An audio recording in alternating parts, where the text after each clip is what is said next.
What a privilege it is for me to interview one of my favorite students in SAISD, Chad Kretschmer, who was my first interview when we started these interviews on Channel 4 a few months after I arrived 3 years ago, Chad.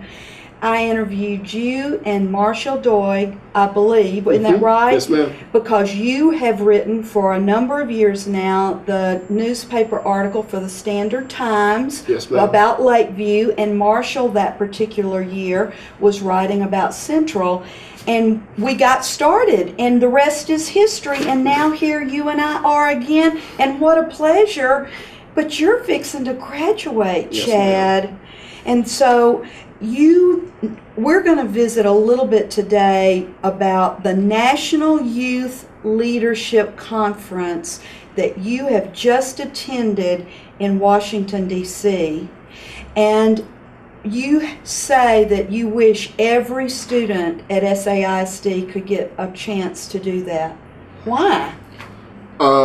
Probably the main reason I think everyone should get a chance to do it is just the experience and the stress that you go under. I mean, the minute you get off the plane, you're sent to the hotel and you're given papers to study these amendments, study these laws, study all these court cases to prepare you for the week. And it really is a stressful situation that you really hit the ground running. And with kids from all over the U.S. With kids from all over the U.S. My roommates were two young men from Atlanta, and in my group I had people from Wisconsin, Florida, Arizona, Rhode Island, right there in D.C., Massachusetts, you named it. The only state that wasn't represented at this particular week was actually Oklahoma. Every other state was represented. Wow. We even had a kid from Guam and a kid from Germany there, and it was an amazing experience and a once-of-a-lifetime opportunity. Chad, who recommended you? Because you do have to be nominated to go. Who recommended you? Miss Carney was actually the one that did it, but I had to write an essay about how I would learn from this experience, and then it was sent to a panel of judges. I think there were 4 of us that made the finals, and then they picked from those 4, and I actually won it. Now, we didn't say you are a Lakeview High School senior. Yes, you ma'am. have come up through San Angelo School District. Where did you go to elementary and middle school? Goliad and Lincoln. Goliad, Lincoln, Okay. Lakeview, just like my mother did probably 20 years ago. Well, you are.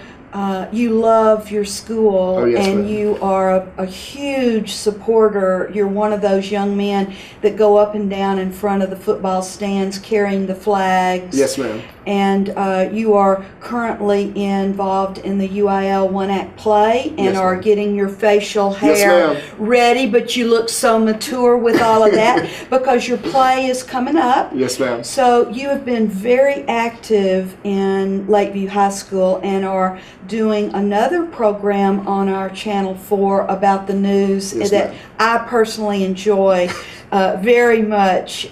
You do a great job with that, Chad. Our school district's going to miss you very much. Well, I'm gonna miss this school and I'm gonna miss this town. It's really helped me grow up, and I think that it's taught me everything I need to know to take that next step and branch out to other communities to show what I've learned here to show everyone else. All right. Let's go back now about this week, and then we'll come back about what you want to be when you grow up. I've had other students to be fortunate enough to attend this conference. I have never had a young person go that didn't express a great deal of learning, not only about a subject matter about the daily workings of our government, national government, but also learning how much similarity they felt toward kids from other places. So, Chad, talk to us first about the body of knowledge. Give us a typical day that you experience, because some of our audience will maybe want their grandchildren or children, and then some of our young people watching will hear you and then want to apply to go. Well, it starts pretty early. You do wake up at 6 a.m. and you had to wear business suits every day. So of course I woke up 6 a.m. every morning and ran 2 miles on the treadmill, and then I would iron my clothes, take a shower, get ready for the day. I think breakfast was at about 7:15, and you would go to breakfast. You'd have 30 minutes to eat. Then you would go to your group called LGM, leadership group meetings, and we would talk with.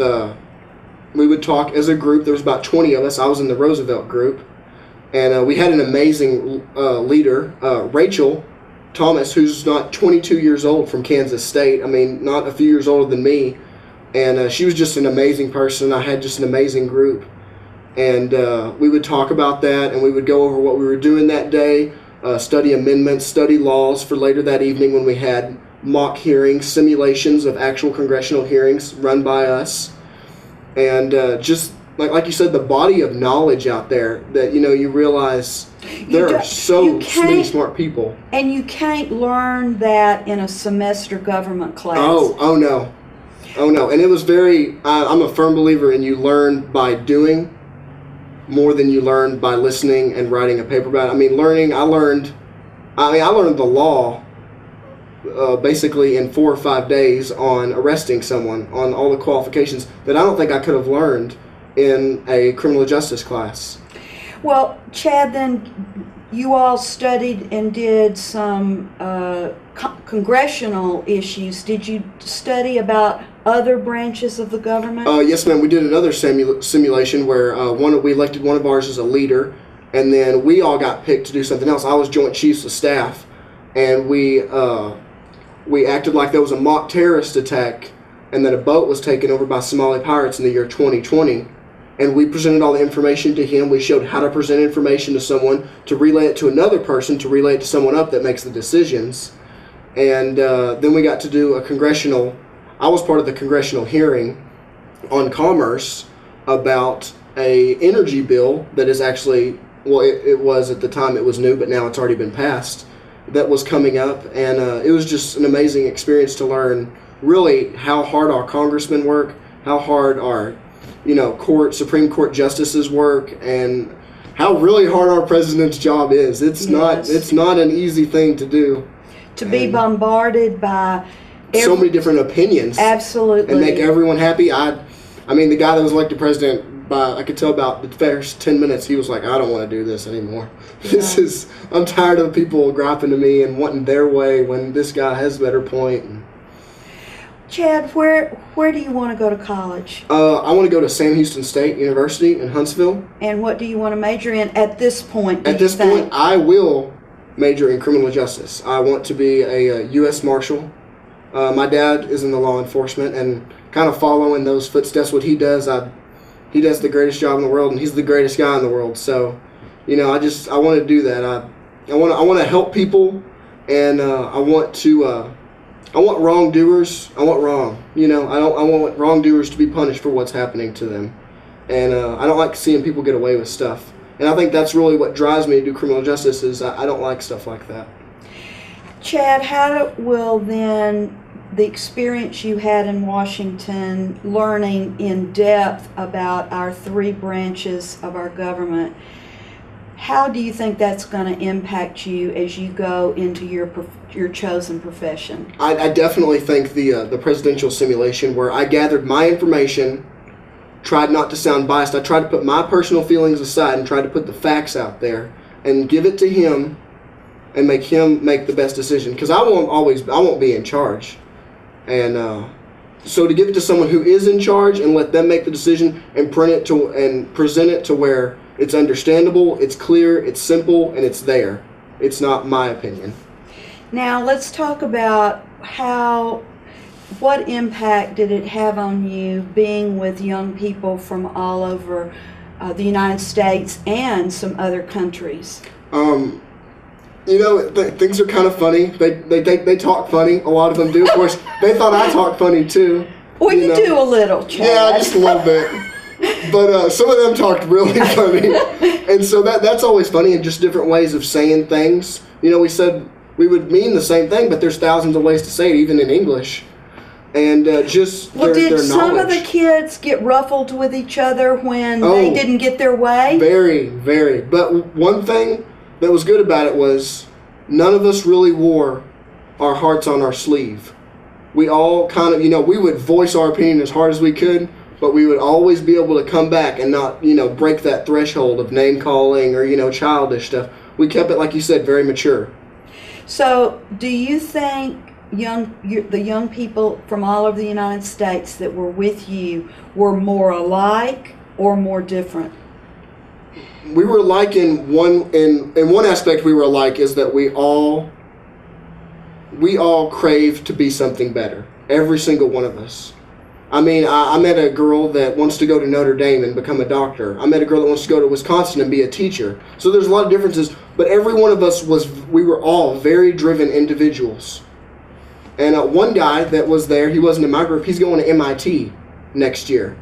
And I mean, he was just the most amazing speaker. There was another guy from South Carolina who spoke like, every time he spoke, it was like a preacher on TV. I mean, you were just in the front of your seat and you were like, yeah! That's the way it is. He was just everyone was just amazing. Well, so you've said y'all were different in where you're going to go to college and what you want to major in and how you talked. But you've said then you were alike in your drive to learn. And to serve. Every one of those people looked like and we talked a lot about that, about serving. That you don't have to serve. Like, I want to serve my country. I'm in the National Guard. Like, that's my way of serving. And other people, if you want to be an executive, you can always give to charities. You can always do things like that. There's always a way to serve. Serve at your church. Be an elder even, regardless of your religious affiliation. Just whatever you do, try to make other people's lives better through yourself. I think that was the main goal that they wanted to leave us with at the end of the week. Well, Chad, you spoke that one of the leader of your group was a 22-year-old from Kansas. Do you ever see yourself possibly going back and being a leader of this group? I don't see it in the near future. I don't see myself. I would love to do it. It was amazing. She was a great coordinator, and she was a political science major. Went to France, studied there. Amazing stories, amazing person, and I probably won't have the time because, like I said, I'm going into the military, so I probably won't have time to do that. Well, but you'll serve in other ways. I'll serve in other ways, just like she's serving in her way. All right, I'm going to change the subject briefly. You have been a major morale giver to you impact other people at your high school, Chad. I know that you do. I see that. What will you tell me 2 things that you will miss the most about Lakeview High School? Well, first and foremost, I'll miss Heck Knudsen, my theater teacher. I mean, Heck's my best friend. He's my buddy. I'm gonna miss that guy to death. I'm gonna come back to San Angelo to see my mom, my dad, and Heck, because he's just an amazing individual. And also, just our staff, everyone there. Everyone's so friendly. And it's really hard to talk about. It's not that far away. Thinking English, it's down to 37 days now. It's 39 2 days. 37 days. Not including tax. Because if Mr. Smith, please give us off tax, because we're including that. But not including all that. We got about 37 days of actual school left as seniors, and it scares me. But I will definitely miss the people who have helped raise me. All my math teachers. All my fun teachers that I had for electives, Spanish teachers, my co-op teachers, and just everyone's really great there. And it's so lighthearted. We're there to learn and we have a goal, but everyone there is just so lighthearted, and you can tell no one does not want to be there. They're there because they want to be there, and that's really special. Well, you're a special young man, and it has been a great privilege for me personally to have known you for 3 years, and you're going to be a gift to Sam Houston State University. I've had a number of my students to go there. They've all loved it. It's beautiful. You're going to love college, Chad. I'm ready for it. I'm yes, very ready. You are. But come back to see us. Oh, I will. Okay. That's a promise. I will. Right in this office. I'll come see you. Okay. Thank you, Chad.